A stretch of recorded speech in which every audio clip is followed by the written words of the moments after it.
তো ভিউয়ার্স, আশা করি সকলে ভালো আছো। আজকে একটা সম্পূর্ণ নতুন ভিডিও নিয়ে আপনাদের সামনে হাজির হলাম। সেটা হচ্ছে ভারতবর্ষের একটা গুরুত্বপূর্ণ অঙ্গরাজ্য পশ্চিমবঙ্গ। সেই পশ্চিমবঙ্গের ব্যাপারে একটা অজানা তথ্য নিয়ে আপনাদের সামনে হাজির হলাম। তা পশ্চিমবঙ্গ হচ্ছে একটা রাজ্য, কিন্তু একটা দেশ চালানোর জন্য যেসব বিষয়, যেসব ভৌগোলিক অবস্থানগুলোর প্রয়োজন, সব কিছুই এই রাজ্যের মধ্যে বিদ্যমান। তা সেইগুলোর নিয়ে আমি একটা ছোট্ট আলোচনা আপনাদের মাঝে পেশ করছি। দেখেন, পশ্চিমবঙ্গের মধ্যে যে গুরুত্বপূর্ণ সমুদ্র বন্দর বলেন হলদিয়া, সেই বিমানবন্দরটাও বিদ্যমান। বিদেশ থেকে রপ্তানি করা এবং এই দেশ থেকে বিদেশ থেকে আমদানি করা এবং এই দেশ থেকে রপ্তানি করা বিভিন্ন পণ্য আদান প্রদান এর মাধ্যমে হয়ে থাকে। তাছাড়া যে এশিয়ার মধ্যে যে গুরুত্বপূর্ণ রেলপথ, হাওড়া বলেন এবং শিয়ালদা বলেন, যোগাযোগের একটা গুরুত্বপূর্ণ মাধ্যম, সেটাও এই পশ্চিমবঙ্গ রাজ্যের মধ্যে অবস্থান করছে।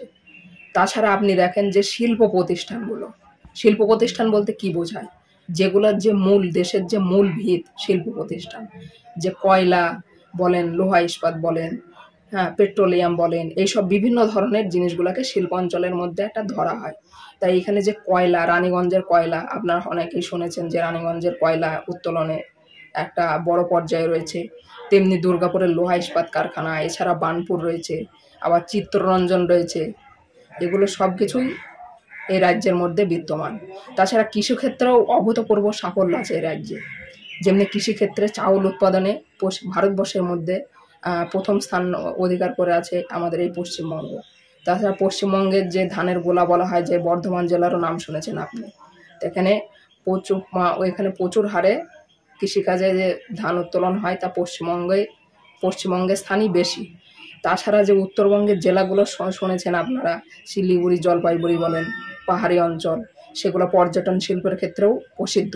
তাছাড়া বিশ্ব তথা এশিয়া তথা বিশ্বের মধ্যে প্রসিদ্ধ আছে দার্জিলিং জেলা। কেন বলুন তো? কারণ দার্জিলিং জেলায় যে চা উৎপাদন হয় তা বিশ্বের সেরা।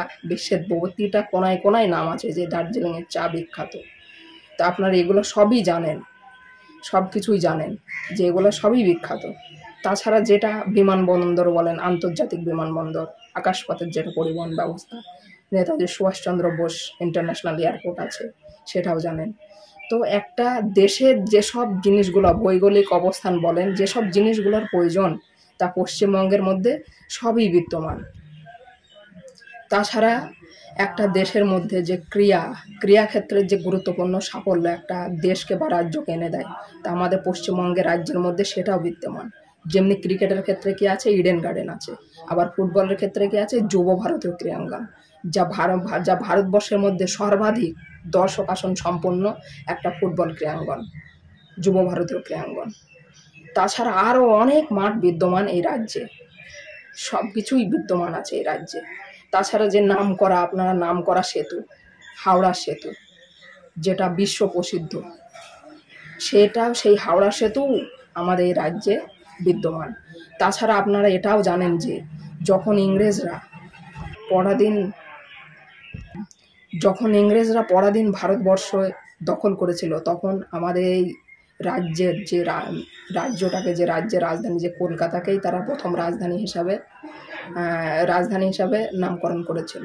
তো এত কিছু সমৃদ্ধ, এত কিছু প্রভাব থাকা সত্ত্বেও কেন আমাদের রাজ্যে যে বেকারত্ব, যে অসংখ্য কর্মহীন মানুষের আনাগোনা এবং কর্মের সোর্সে বিভিন্ন রাজ্যে পাড়ি দেওয়া, এই সবগুলি এত ভৌগোলিক অবস্থান থাকা সত্ত্বেও কেন হচ্ছে, তা আপনারা কমেন্ট বক্সে জানাবেন। এবং শিক্ষাক্ষেত্রে এতটা এগিয়ে থেকেও কেন এত বেকারত্বের সংখ্যা, কেন এত যুবক কর্মহীন, সেই প্রশ্নই রইল আপনাদের কাছে। আপনাদের যদি কারোর এই প্রশ্ন জানা থাকে, তাহলে আপনারা কমেন্ট বক্সে অবশ্যই জানাবেন। এবং যদি কেউ না জানাতে পারবেন, সেটাও লিখে রাখবেন। তাহলে আমি পরবর্তী আরেকটা পার্ট নিয়ে হাজির হব আপনাদের সামনে।